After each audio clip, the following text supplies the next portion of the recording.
He sold the ranch. I found out 3 days later, from the county recorder, not from him. The ledger said, James P. Halliwell to a Denver Land Company, November 14, 1882. $4,800. I had brought him bread the day before. He had said thank you. He had looked at me the way he always looked at me. And then he was gone. 22 years that land had been in the Halliwell name, 12 years James had run it. I had known him for 11 of those 12, every fence line, every cattle rotation, every hard decision in a drought year. I had known about all of it because our properties shared a boundary, and because neighbors on this kind of land share more than fence posts, whether they mean to or not. I had known about the cattle sickness in 1879. I had known about the well that went brackish in 1880 and the new one he dug. I had known about the quiet years and the less quiet ones. He had not said one word about a sale. Not to me. Not, as far as I could learn in 3 days of asking, to anyone. My name is Anna Vetch. I have run the Vetch place since Thomas died in the spring of 1875. 90 acres of Colorado River bottom and good grass, a small herd, a kitchen garden, chickens, the work of a farm that is slightly too large for one person and slightly too small to justify hiring help.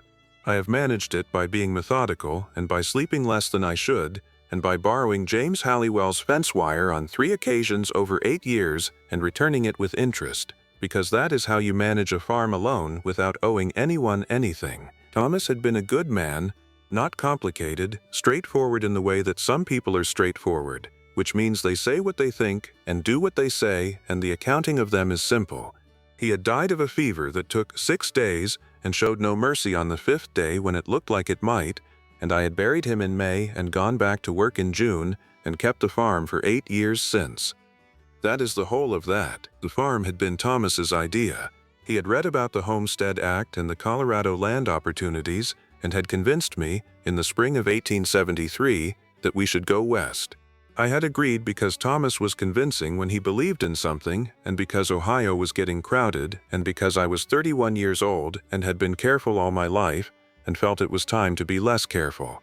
We had come to Colorado in the summer of 1873 and filed on the river bottom and built the cabin and broken the first 20 acres of sod and had 2 years of genuine happiness and 1 year of grief before Thomas got sick, and then it was just me. I do not want to make the grief smaller than it was.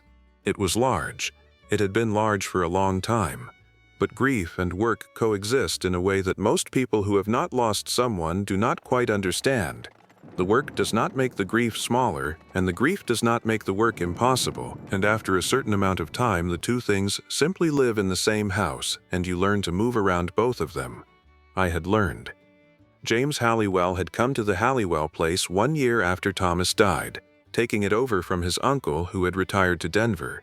He had introduced himself at the fence line the first week, methodical about it, bringing the proper boundary survey so we could confirm the line before anything else, which I had respected as the correct order of operations. We had confirmed the boundary and shaken hands and gone about our separate business, and over the subsequent 11 years we had developed the particular relationship of adjacent properties. Useful, reliable, not requiring more than it was, except that is not entirely accurate. I am being precise about it in the wrong direction. What we actually were, for 11 years, was this: 2 people who had developed the specific grammar of a close neighbor relationship that was doing a great deal of work that was not technically in its job description. We talked about weather and cattle and fence line and water, and we talked about the county politics and the price of winter feed, and occasionally, in the evenings when one or the other of us was at the other's kitchen table, about things that had nothing to do with any of that. He had told me about his uncle, who had built the Halliwell place, and about Ohio, where he was from, and about the particular thing that makes a person decide to go west, which he said he was not sure he could name directly, but which had something to do with feeling that the space he was in was too small. I had told him about Thomas and about the first year and about what it is to run something alone that was built for 2. He had listened in the full attention way he had. I had listened the same way. We had done this for 11 years. Neither of us had said what any of it meant. This is what I mean by the wrong category of precision. We were useful and reliable, and we did not require more than we were. And underneath this, for at least the last 4 years, was something that neither of us had named. because naming it would have required deciding something that we had both apparently decided not to decide. I was aware of this. I believe he was aware of this. We were both 51 and 44 respectively and had been aware of it for 4 years and had not done anything about it, which is one of the ways adults handle things they are not sure how to handle. You wait, you see what the other person does. You continue to be useful and reliable, and you do not say the thing.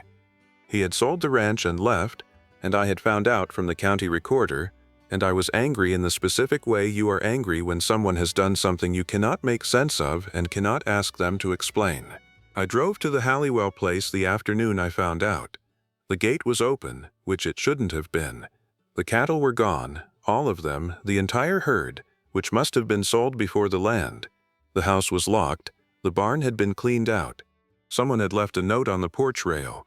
Property sold, inquiries to Denver Consolidated Land, and an address. I stood in the yard of the Halliwell place for a while. I had stood in that yard many times over 11 years, for various reasons. It looked like itself. It looked like nothing had changed except everything had. I went home and I spent 3 days being angry and doing my work because the work does not stop for anger, and at the end of the 3 days I knew I was not going to let it sit, not because I had any right to demand an explanation.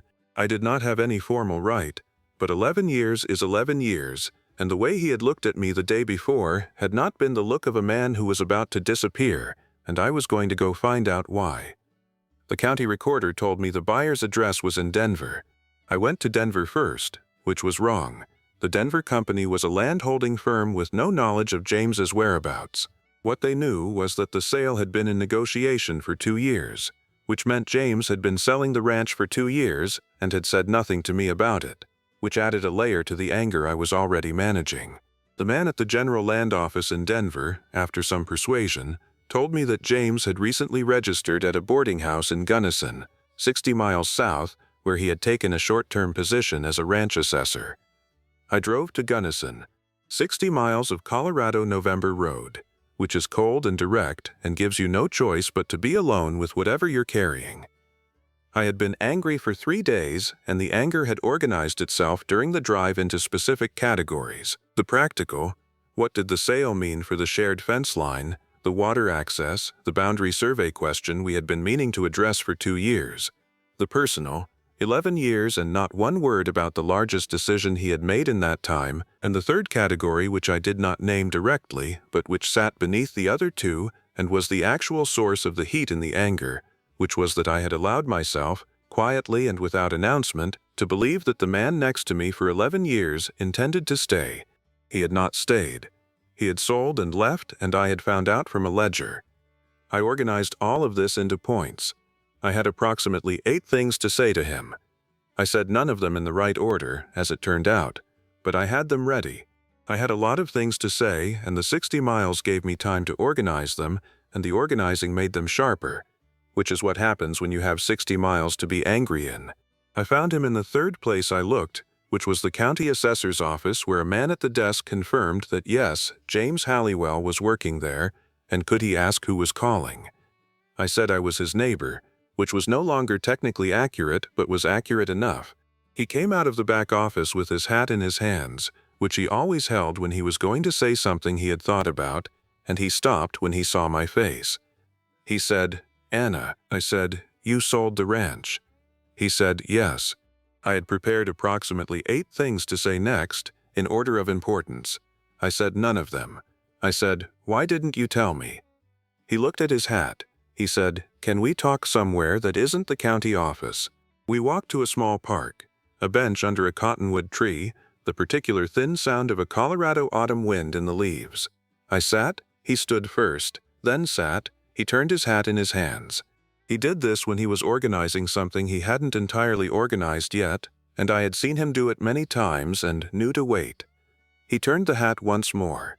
He said, "What I'm going to tell you is something Thomas asked me not to tell you. He asked because he was dying, and he knew it, and he wanted to protect something for you. I have respected that for 8 years. I am going to stop respecting it now because you deserve to know." I said, "Tell me." He said, 8 years ago when Thomas died. There was a note." I said, "What note?" He said, "A bank note." Thomas had co-signed for a land speculator, a man named Croft, 3 months before he got sick. It was a significant amount. When Thomas died, Croft's venture was already failing, and the note came due, and the bank had the right to attach assets from the co-signer's estate. I said, "Thomas's estate, my farm." He said, "Yes." I looked at the cottonwood tree. I thought about 8 years ago, the months after Thomas died, the grief and the work, the calculations for how to keep the farm. I had not known about any note. There had been nothing in Thomas's papers about a note. I said, "I didn't know about this." He said, "Thomas hadn't told you yet. He had signed in February, before he got sick, intending to tell you when the venture paid out. He thought it was safe. He was wrong about Croft." I said, "How do you know this?" He said, "Because Thomas told me, when he was sick and knew he wasn't going to recover. He asked me to look at the paper trail and see if there was a way to protect the farm. I found the note, and I found that Croft's venture was going to fail, and I found that when it did, your farm would be attached." I sat with this for a long time. The wind moved in the cottonwood. James turned his hat. I said, "What did you do?" He said, "I substituted myself as the guarantor on the note. It was possible, legally, with Croft's cooperation, and Croft cooperated because he was desperate, and I agreed to extend the payment period in exchange. I became the guarantor. Your farm was removed from the attachment." I said, 8 years ago." He said, "Yes." I looked at him. He was looking at the cottonwood, not at me. I said, "And the note came due." He said, "Croft defaulted 2 years ago, which was also when I began negotiating the ranch sale. I have been paying it in installments for 2 years. The ranch was the last payment." I sat with this for a very long time. 8 years. He had taken on Thomas's debt 8 years ago without telling me, and had been carrying it, and had sold his ranch to pay it, and had left without saying anything, and I had been angry at him for leaving when he had left for a reason that had been, in its entirety, about protecting me. I said, "Why didn't you tell me? Any of it. 8 years ago, or last month, or the day before you sold." He turned the hat again. He said, 8 years ago you had just buried your husband, and I didn't want to tell you that he had made a mistake that would have cost you your farm if I hadn't caught it in time. You didn't need to know that about Thomas." He paused. He said, "Last month I didn't tell you because I didn't want you to feel obligated." I said, "Obligated?" He said, "To feel that you had to," he stopped, "that there was a debt between us." I looked at him for a long time. He was still looking at the cottonwood. I said, "James, look at me." He looked at me. I said, "What exactly did you think would happen if you told me?" He was quiet for a moment. He said, "I thought you would feel as though you owed me something, and I didn't want that." I said, "What did you want?" He looked at his hat. I said, "I'm asking specifically." He said, "I didn't want to tell you and then have you feel that you had to be, that you owed me a certain response.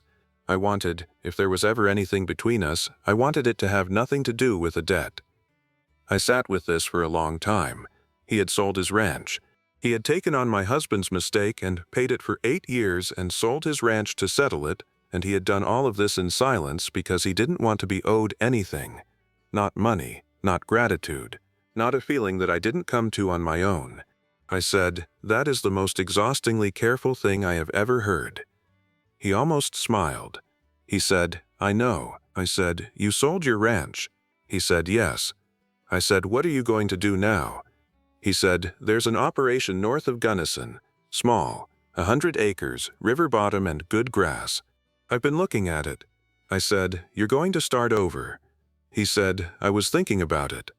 I said, "I have 90 acres. He looked at me. I said, "River bottom and good grass, and a fence line that needs 2 people to maintain properly, as you know." He said, "Anna." I said, "I'm not offering you a debt, I'm offering you a fence line."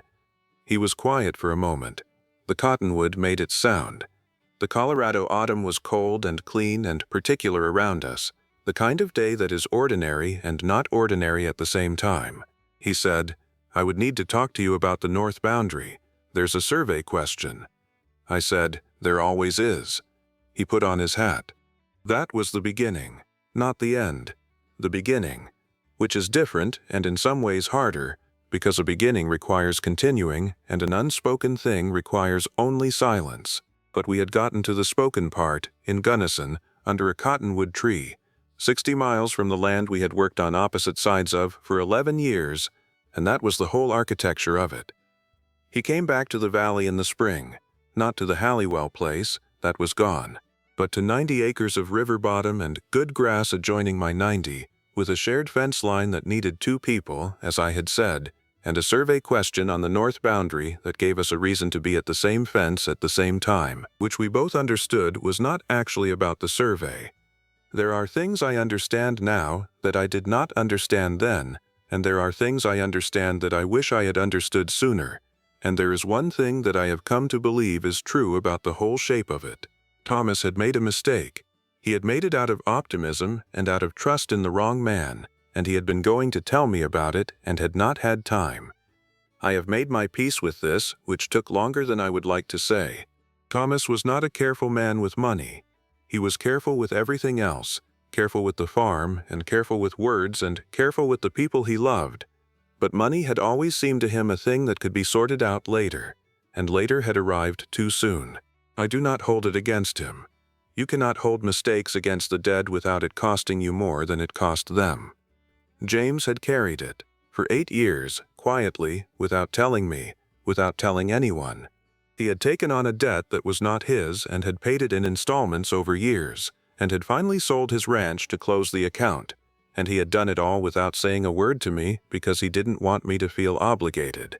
This is, as I told him on the bench in Gunnison, the most exhaustingly careful thing I have ever heard, and also the most specific act of love I have ever had done for me. Both of these things are true simultaneously, which is how the important things tend to be. Thomas had made a mistake. James had carried it. I had not known. These 3 facts sit differently in me at different times. Sometimes I am grateful, sometimes I am sad about Thomas, sometimes I think about what 8 years of carrying looks like on a person's face, and I look at James across the kitchen table and I see it. He does not regret it. I have asked, indirectly, more than once. He says he would do it the same way. He says the only thing he would change is telling me sooner about the bench in Gunnison, because 60 miles of anger is hard on a wagon. I told him I wasn't angry on the way back. He said he knew. He said he could tell by the way I drove. That was the whole of it. That was everything.